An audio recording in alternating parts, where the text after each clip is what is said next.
सेवानिवृत्तीनंतरचे जीवन कसे आनंदी कराल?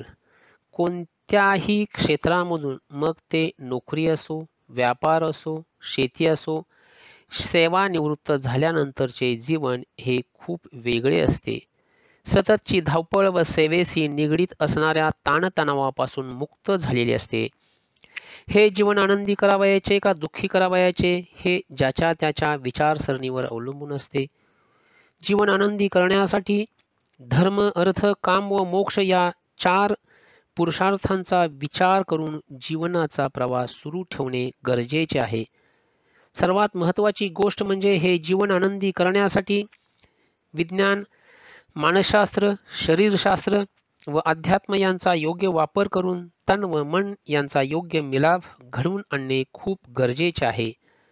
तन आणि मन यांचा सात्विक संगम घडवून आणण्यासाठी मनुष्याचे सर्वात मोठे शत्रू काम, क्रोध, लोभ, मोह, मद व मत्सर यांना जिंकणे गरजेचे आहे.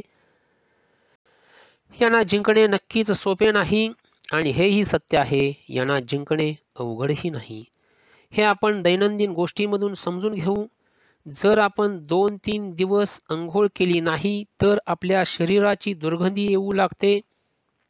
शरीराची अशी दुर्गंधी येऊ नये म्हणून आपण दररोज साबण, शॅम्पू किंवा बेसन पीठ लावून स्नान करतो. 2-3 दिवसात दात ब्रश केले नाही तर आपल्या तोंडाला दुर्गंधी सुटते. ही दुर्गंधी टाळण्यासाठी आपण सकाळी उठल्यानंतर व झोपण्यापूर्वी दात ब्रश करतो. 2-3 दिवस घर साफ केले नाही तर घराचा उकिरंडा बनतो. घरात दुर्गंधी पसरते. असे होऊ नये म्हणून आपण घर दिवसामधून 2-3दा लोटून पुसून घेतो. आपण आपले शरीर व घर साफ ठेवण्यासाठी कष्ट घेतो, धडपडतो. आपण आपले मन स्वच्छ ठेवतो का हा प्रश्न प्रत्येकाने स्वतःला विचारणे गरजेचे आहे. जर मन स्वच्छ केले नाही तर त्याची दुर्गंधी किती सुटत असेल याचा विचार कधी केलात का? ही दुर्गंधी काम, क्रोध, लोभ, मोह, मद व मत्सर यांना जन्म देते आणि आनंदी जीवनाला सुरुंग लावते. या दुर्गंधीमुळे नकारात्मक विचारसरणीचाही जन्म होतो. ही दुर्गंधी नाहीशी करण्यासाठी सकारात्मक विचार ठेवून काही प्रोसेसमधून जावे लागेल. मुळात ही दुर्गंधी मनात साठलेल्या अगणित विचारांच्यामुळे निर्माण होत असते. या विचारांना प्रवाहित करावे लागेल. एकदा का विचार प्रवाहित केले गेले की मनाची स्वच्छता होण्यास सुरुवात होईल. मनातील विचार प्रवाहित करण्यासाठी व्यक्त व्हायला शिकले पाहिजे. आपल्या मनातील मळमळ कोणाजवळ तरी बोलून दाखविली पाहिजे.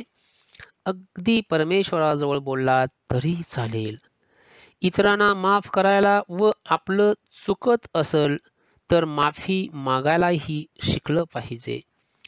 त्याचप्रमाणे साचलेल्या विचारापासून पूर्णपणे मुक्त होण्यासाठी प्राणायाम, ध्यानधारणा, आत्मचिंतन, ईश्वर भक्ती या साधनांचा आजन्म वापर करावा लागेल. सोप्या भाषेत सांगायचे झाले तर आपण घेतलेला श्वास सोडतोच, नाही सोडला तर काय होईल याची प्रत्येकाला कल्पना आहेच. खाल्लेले अन्न व पिलेले पाणी मलमूत्र रूपाने आपण बाहेर टाकतो. जर ते आपण बाहेर टाकले नाही तर काय होईल याचीही प्रत्येकाला कल्पना आहे. त्याचप्रमाणे मनात साठून राहिलेले विचार बाहेर पडणे खूप गरजेचे आहे. जर ते बाहेर पडले नाही तर ते प्राणघातक सुद्धा बनू शकतात. असे घडू नये म्हणून sound body has a sound mind या उक्तीप्रमाणे शरीर व मन निरोगी ठेवण्यासाठी पुढील बाबी करणे खूप गरजेचे आहे. सूर्योदयापूर्वी उठा. दिवसाची सुरुवात ब्रश करून 1 ग्लास कोमट पाणी पिण्याने करा. प्रातःविधी झाल्यानंतर जमेल व झेपेल तेवढा प्राणायाम, योगा, ध्यानधारणा करा. जमेल तेवढे जमेल तिथे चाला. स्नान झाल्यानंतर ईश्वराची प्रार्थना, भक्ती करा. भक्तिगीते, सुमधुर संगीत ऐका. राग, द्वेष, अहंकार, क्रोध, मोह व मत्सर यांना मनात धारा देऊ नका. आपलं मन संयमी, नम्र, दयाळू, शालीन बनवा. इतराशी बोलताना विचार करून कमी व नम्र भाषेत बोला. लहानापासून थोरापर्यंत आदरयुक्त वागा. मित्र मैत्रिणीशी गप्पा मारत असताना कोणाचा अनादर होईल असे बोलू नका. त्यांच्या समेत भरपूर हसा, जोक करा, मजा करा. कोणाच्या मागे त्याची निंदा नालस्ती करू नका. मुले, सुना, नातवंडे, आईवडील, भावंडे, सगळे सोयरे यांच्याबरोबर नम्र व मृदू भाषेत संवाद करा. तुम्ही केलेल्या पुरुषार्थाचे गोडवे कुटुंबियांच्या पुढे व इतरांच्या पुढे गाऊ नका. रोज सायंकाळी कुटुंबामधील सर्व सदस्य थोडा वेळ तरी एकत्र बसा, गप्पा मारा. दिवसभर घडलेल्या गोष्टीवर चर्चा करा. पुढील कामाचे नियोजन करा. जमेल तेवढे काम करून कुटुंबियांना कामात मदत करा.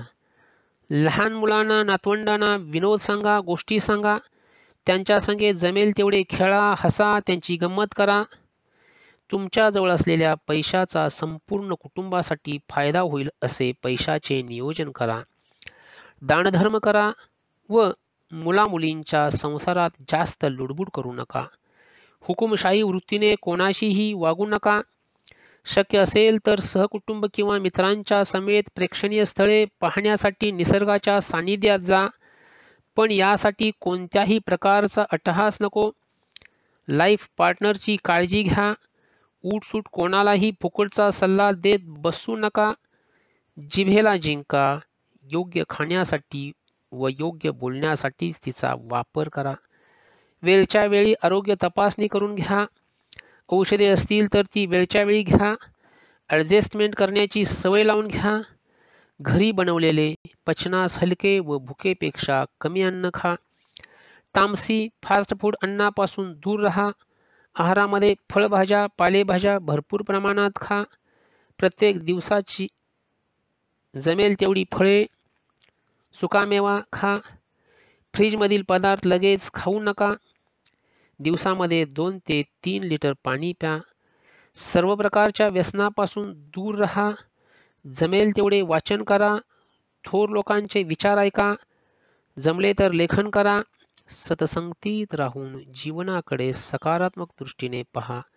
आत्मचिंतन करा. स्वतःमध्ये असलेल्या ईश्वररूपी आत्म्याचा शोध घ्या व आत्मकल्याणाचा मार्ग स्वीकारा.